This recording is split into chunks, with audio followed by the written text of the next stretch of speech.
So your agency is well versed in working in tourism marketing, presumably for Honolulu. Yes. How are things at the moment, and considering the economic climate?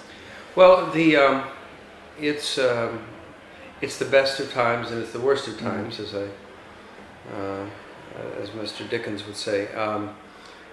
There are some real challenges with people just watching their pocketbooks and being very careful about their spending.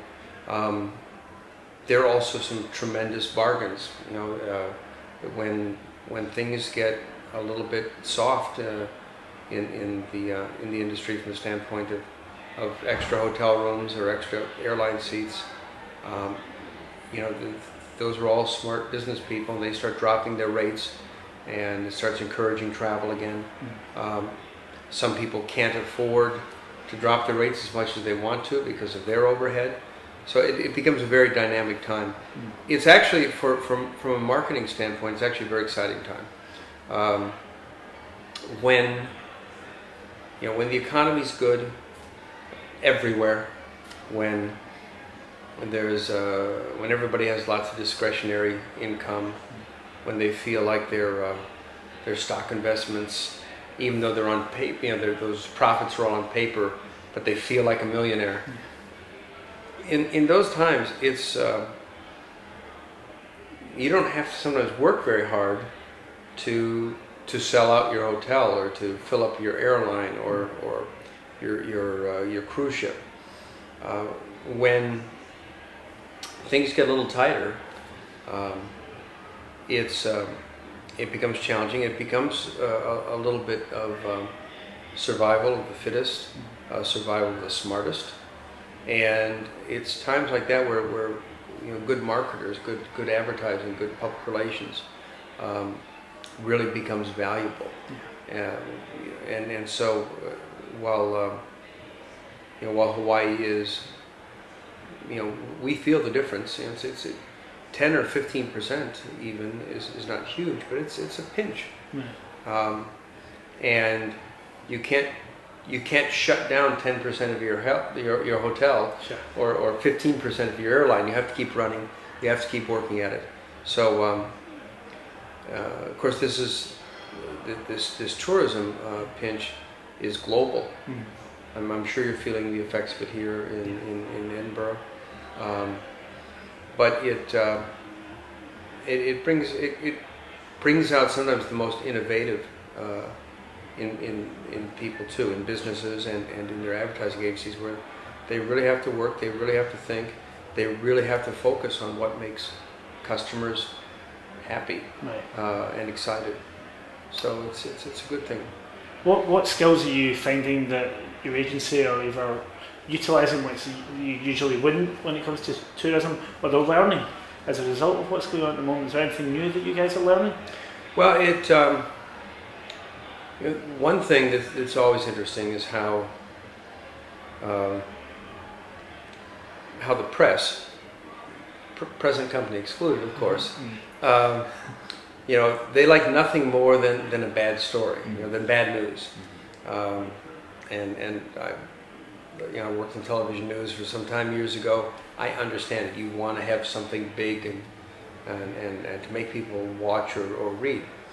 And so I think sometimes one of the challenges we've had in Hawaii, I've seen it happen in other places, where people start saying, "Oh, it's terrible. Everything's so bad. Nobody's coming here." And then people read that and they say, "Oh, nobody's going there. We should cancel their trip. We should cancel our trip." When in fact it's just a little bit. So you can get sort of people can get to a panic mode when they shouldn't.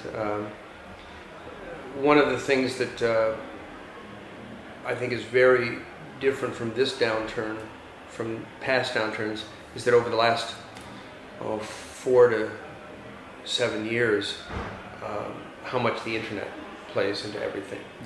Most people in the U.S. now certainly do the majority of their travel planning, their travel booking by themselves on the internet. They don't rely so much on travel agents, though that's still a significant industry. They don't rely perhaps as much on magazine articles or newspaper articles. They go searching on the internet. So that's been evolving, and so now we're really having to focus a lot of additional effort there. So that's one of the newer trends. Now it's also all the things with social marketing, with blogging, with people sharing their own experiences. TripAdvisor.com, which is a place where you can go and share your own opinions, your own experiences. All those kinds of things are much more important now than they were 10 years ago, and we don't have as much control as we used to. We used to be able to control the whole message. So for marketers, it means you have to be a little more humble. You have to be influencing people, not just telling them what you want them to hear. Sure.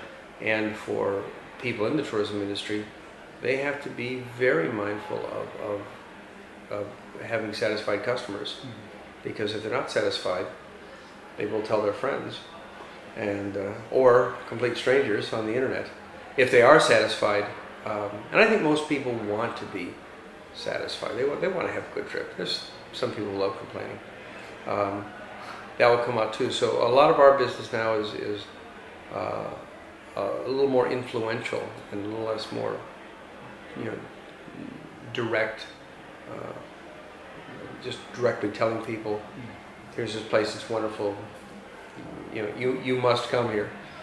And so no, I don't have to. I can look this up. Oh, there's 6 other places. Convince me. Tell me some more. Well, I don't know if you know, but Scotland this year we have the Homecoming, which is a tourism campaign to get people with Scottish connections to come to Scotland this year. Is there any advice you would have for the guys at Homecoming or Visit Scotland to sell Scotland? Something that maybe you've not seen that you think we should be doing? Well, that would be terribly arrogant on my part to give them too much advice. The pieces that I've seen have been very, very strong. It's interesting. I think this happens to us too. That I didn't learn about I personally didn't learn about the Homecoming until after I was here, and I'm really pleased because I'm 1/8 Scots, and so this was very exciting to me to find out that all this was all happening. So, but when you're here, it's like, well, we've invited the world. Well, I never got my invitation all the way out in Hawaii, but I think one of the things that's very strong about Scottish tourism is that it seems very honest. I know honest and advertising are not 2 words that are often used in the same sentence, but what is presented in the tourism marketing is very much what you get, and that's not always the case. There are a lot of places that there's a myth about visiting many places that when you get there, it doesn't live up to it. And I think Scotland certainly has the product to back up the marketing. Hawaii is another one of those places, and there are genuinely great places in the world. There's other places, it's like, wow, the poster looked great. My hotel doesn't look like this at all, and there's litter in the streets, and so I think sometimes people in tourism marketing they polish things up a little too much, and again in this internet world where everybody can share their opinion like that,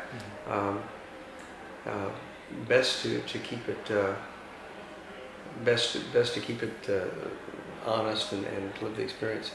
I also like that the tourism, a lot of the Tourism Scotland work that I've seen is It has a nice contemporary side to it. It isn't just selling something that's old. It's also selling the new. And I think people now are more interested in traveling and seeing the entire experience, not just there's a castle, there's St. Andrews Golf Course. Okay, let's get back in the bus. But getting out and seeing some of the other more modern sites, whether that's the concert halls or the discos or the contemporary art galleries or all of that. So. Well, let's get you out of this room to see some more of Scotland. Well, thanks so much. I appreciate it. Thank you.